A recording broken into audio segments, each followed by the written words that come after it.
Binary relation, it is given that R is equal to xy, xz,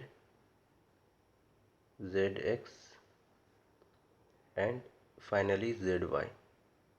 Now on the set xyz, which one of the following is true?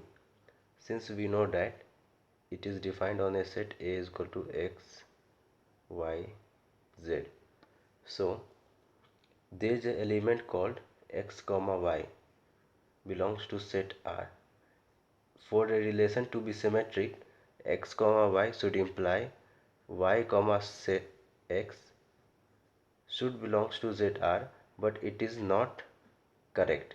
Y comma x is not available in the relation R, so relation is not symmetric. Now there are two relations, xz and zx.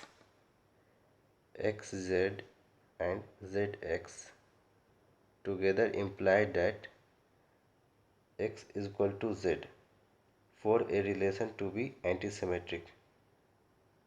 For a relation to be antisymmetric,